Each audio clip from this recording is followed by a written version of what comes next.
Hi guys, so I'm going to do a video today. It's kind of going to be a bit of cut and switch between me and this and me and the clothes I was wearing yesterday because I forgot some things and I needed to add some stuff in.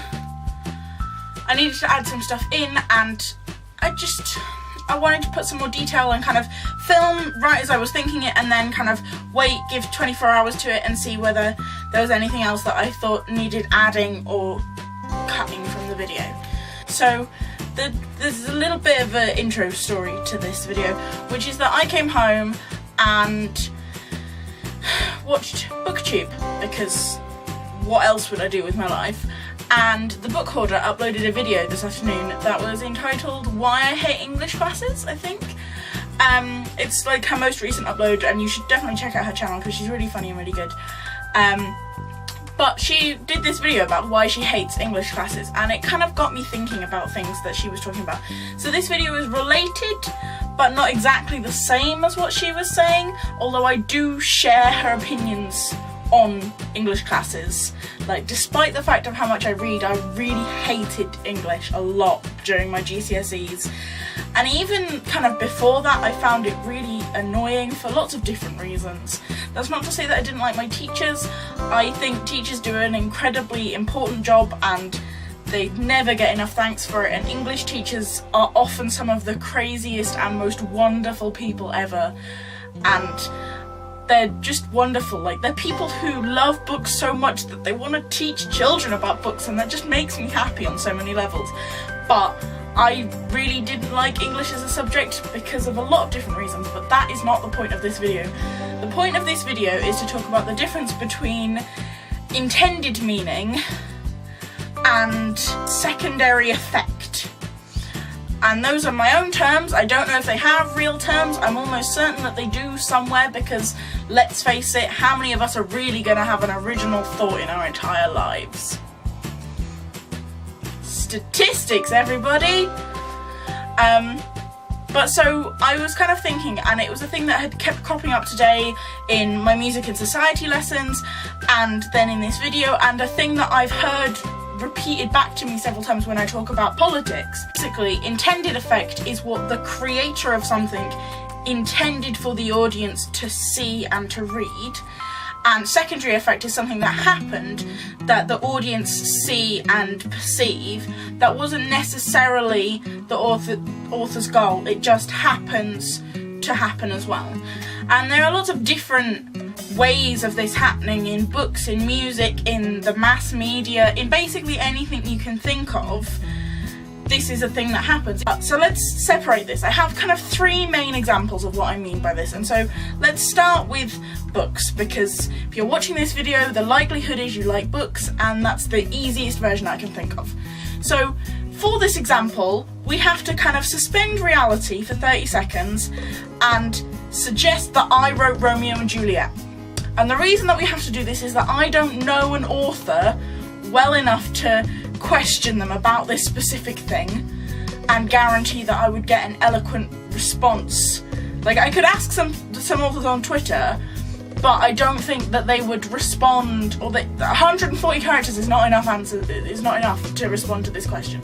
So instead, we're gonna pretend that I wrote a book and my opinions on this book are how it was written.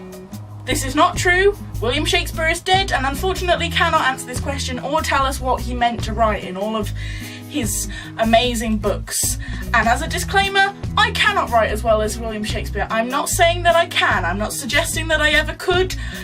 William Shakespeare is a wonderful human being, a fantastic author, and I would never dream to compare myself to him because it would only lead to very, very bad things.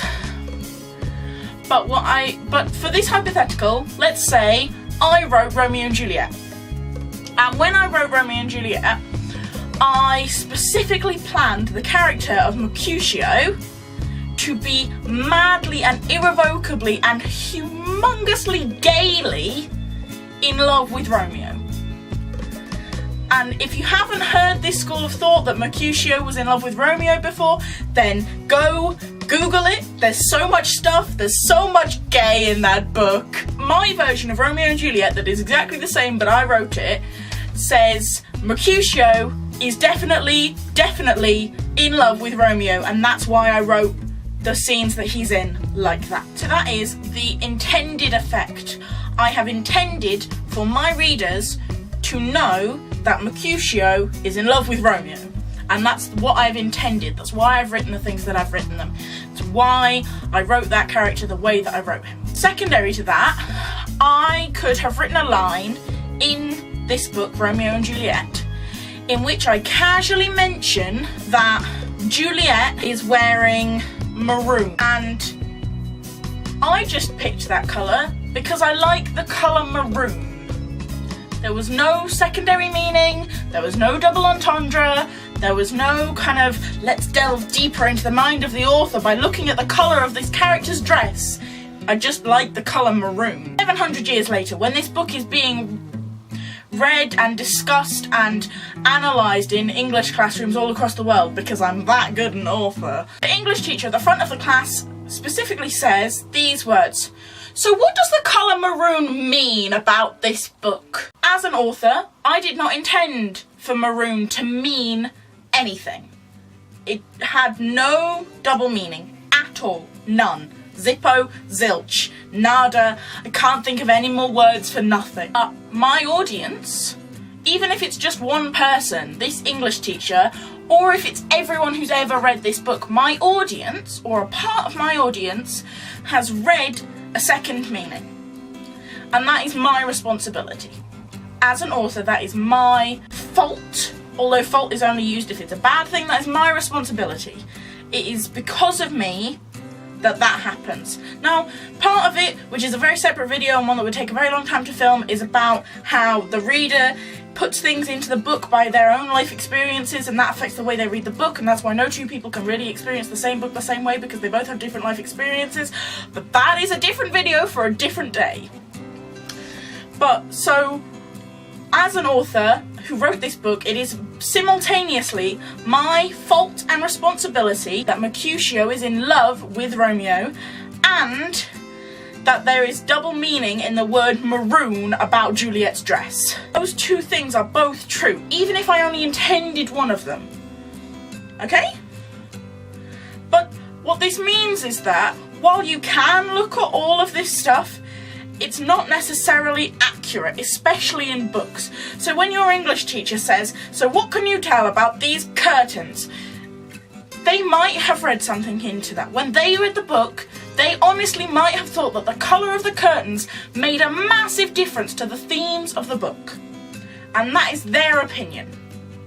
And yes, it is the responsibility partially of the author for writing that sentence or that paragraph or that book that way. And yes, partially it is the responsibility of the person for reading that sentence or that word or that paragraph or that book that way and inferring that meaning. But it's just opinion.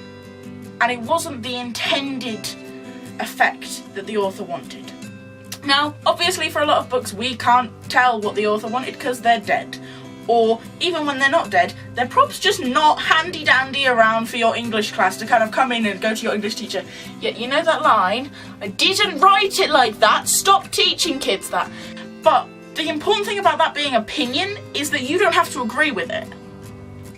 You can have read that book and put your own thoughts into it and your own life experiences and have your own opinion that says, actually, the colour of the drapes don't mean shit and I don't care what colour they are because it has absolutely no meaning to the story for me and it changes the things in absolutely no way and it doesn't affect the characters that the drapes are blue or green or purple or red or whatever. Most of the time, this secondary effect can be completely harmless. So the fact that you think the blue drapes mean something when the author never intended that doesn't do anybody any harm. If anything, it just means that you have a personalised view of that book that other people don't necessarily have.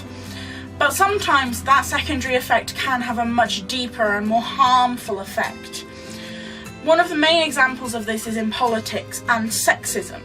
So if you look at some of the things that we're shown from the mass media, they have a much more hurtful and harmful secondary effect than people realise until they start to actually analyse what's being shown to them. But so one of the things about sexism and about politics in general is that some people can say a thing and what they intend might not be what happens. I say this to people a lot, that adverts and bits of media are really damaging to a lot of people's mindsets, especially young women, and their assumption is that I'm saying that the evil conglomerates are of course doing it purposefully. Their entire aim in life is to find this innocent little girl and tell her that she is too fat and needs to develop anorexia.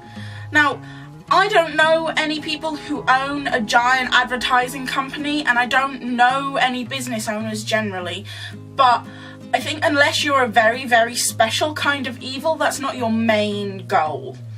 So while this is a thing that happens because of the mass media, I don't think it's their intended effect. I think it's a secondary effect. One that they might be aware of, but one that they also might not be aware of. This comes in many different forms, and it comes occasionally in books, although not as often as it does in magazines and TV shows and movies and adverts. If you think about the number of adverts there are, and how many of them have a not so nice secondary effect in their message. So, for example, there is a Snickers advert currently airing in some countries in the world and on the internet, which has a group of builders catcalling women by saying really positive and affirming things like, "Hey love, do you know what I want to see? A society in which women are treated with as much respect as men.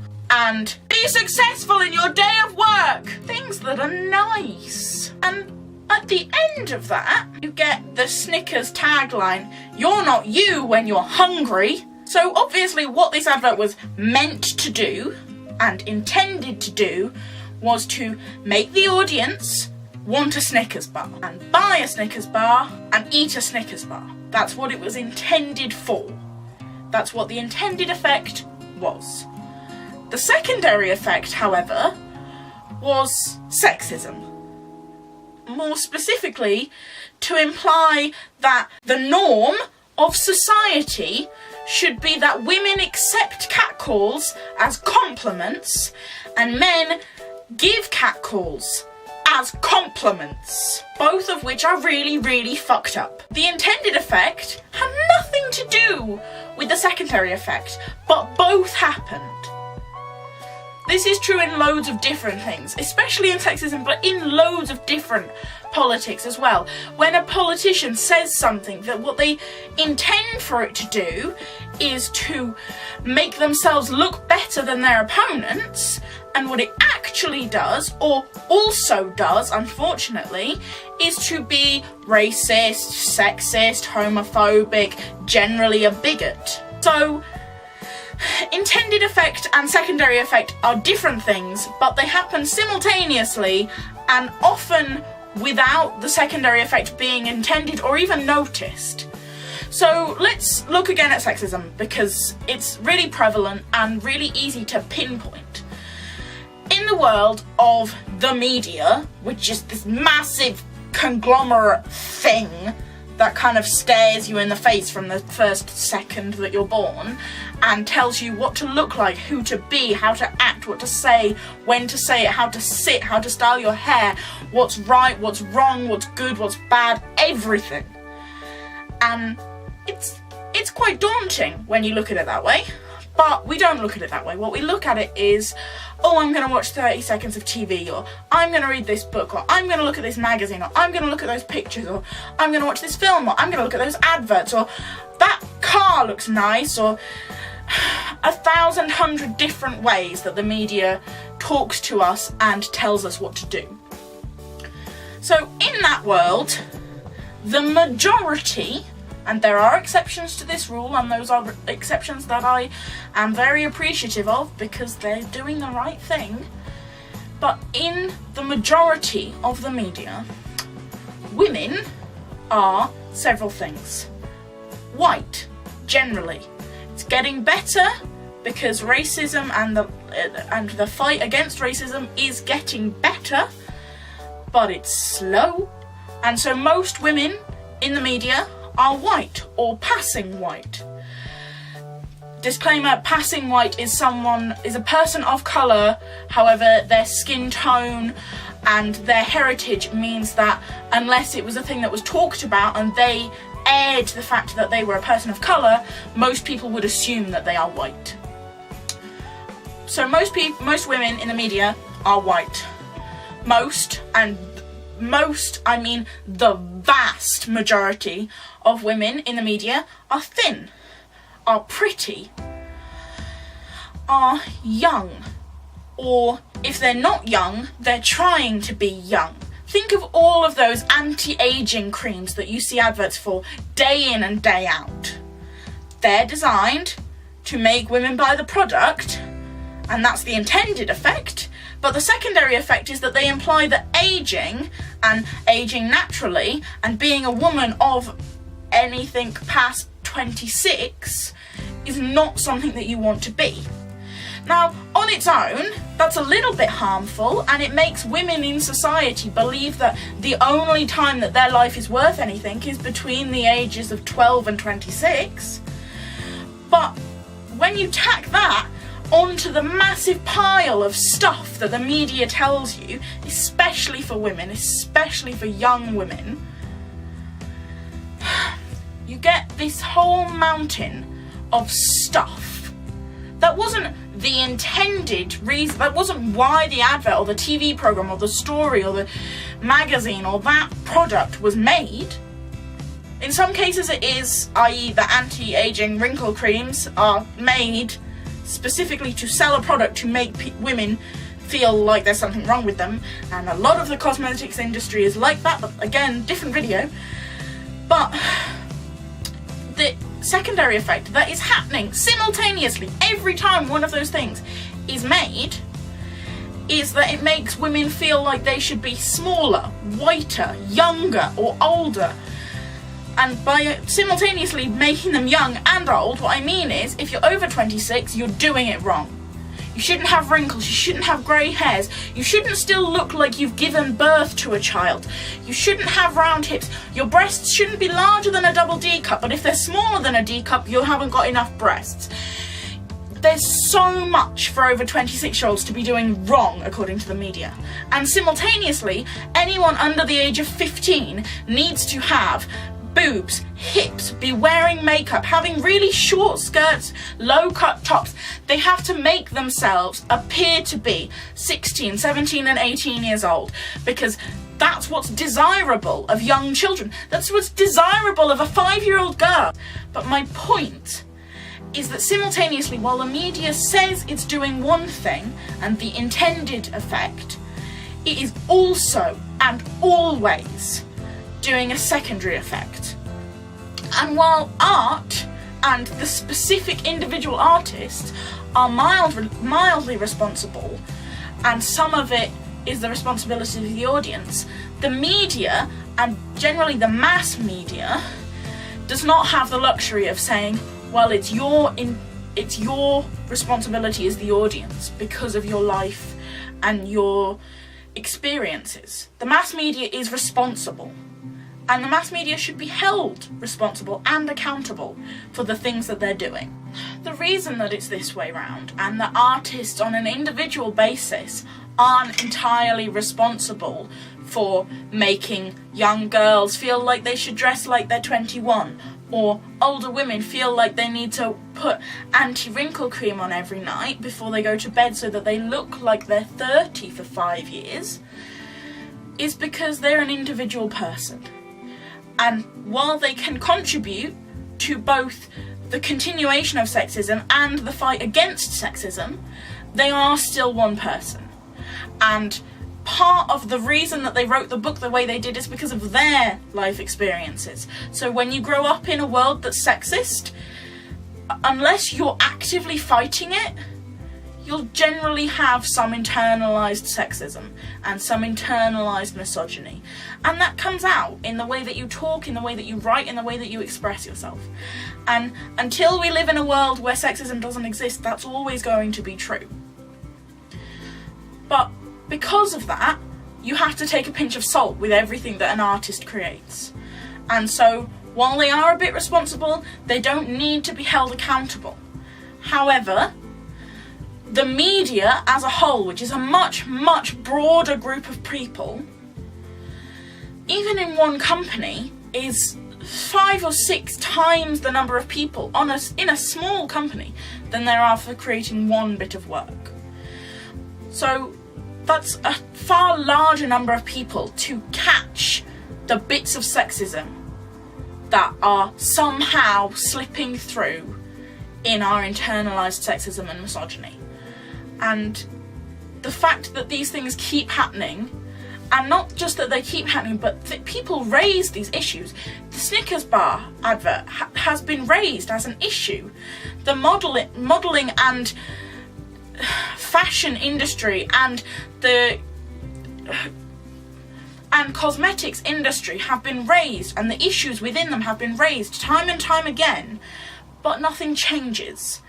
And that's part of the reason why the mass media has to be held responsible, is because they have opportunities to change and don't.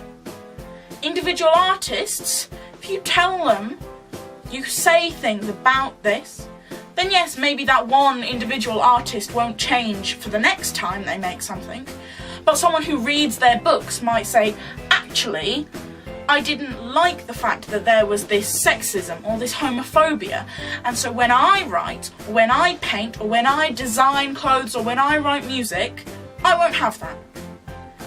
And that is why artists should be held responsible, but the mass media should be held accountable, because again, it's a horrible, horrible circle. The mass media tells you things, you believe them and internalise them. You create some art, which aids the mass media because it has those internalised thoughts. And then the mass media tells you things which you internalise, and it becomes a circle. And so each part is responsible, but the artist, individual people, are far less accountable than large conglomerate corporations. So I realised that this was a little bit all over the place and a little bit out there, but I hope you enjoyed the video and got what I was trying to say. If you'd like to have a discussion about this, I'd really, really love it if you kind of commented down below or sent me a message and we kind of had a chat about this, because I think it's something that's really important and really interesting. The last thing that I want to say before I kind of sign off with this video is that despite all of this, I don't think that individuals shouldn't be held accountable for what they do. If someone writes a book that tells you how evil it is to be gay, or tells you that rape is a good thing and that it happens for a reason, or tells you that children should be seen and not heard, or tells you that the only real people who matter are those earning over 50 grand a year, those things are bad and should not be told to people because they're not true. And if that author writes a book like that, then I strongly encourage you to find ways of contacting this person and telling them why you disagree with what they've written and explaining why they're wrong. Or, if you can't do that or don't want to do that, telling other people that are interested in reading that book why it's not a good idea to believe what's read. So don't tell them not to read it unless you don't think they'd enjoy it, but if they're going to read it, make sure that they are aware that there are bad things in that book, or in that film, or in that TV show, and have a discussion with them. And this is true of other things as well. So if you see someone on the street catcalling, or worse, sexually harassing someone, or calling people names that are hurtful and rude, like faggot, or leather, or pikey, or jippo, these are things that should be called out because they're not acceptable and they're not okay. Now, I'm not suggesting that what you should do is go down the street and tell every single person that you see that they should stop catcalling people, because in some cases that is an incredibly dangerous thing to do. But what I'm saying is, in a safe environment where you feel comfortable, that is the most important bit, where you feel comfortable, make a point of stopping people doing things that are bad and wrong. Even if it's one person, even if they do it again 20 seconds later, make a point and say, don't do this. Because the world changes very, very, very slowly. And it doesn't matter what way you look at it, whether it's evolution or social change. It happens so minutely slowly until enough people do it all at once. Now, we're not anywhere near everyone doing everything at once, because we're not. The world doesn't function like that at this point. But we can change things slowly, and that happens on an individual basis by people calling out shit when they see it and making a point of saying that other people shouldn't do that, and not doing it yourself. So I realised that this video was really deep and a little bit heavy, so I apologise about that, but I don't apologise about what this video is about, because I think it's a really important thing. And yeah, so I will see you guys next time.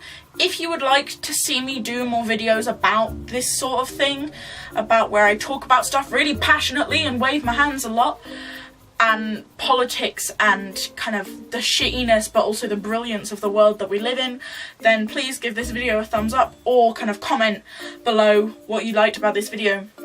And I would seriously love to have a discussion with you guys about what I've been talking about in this video. But I will see you next time. Bye! One day I'd like to make a video where I don't have to have a coughing fit halfway through. I didn't realise how that sentence sounded until it came out of my head, but I don't care. And I am a feminist. Everyone should be a feminist, because, you know, women, people rights, women's rights, it's the same thing!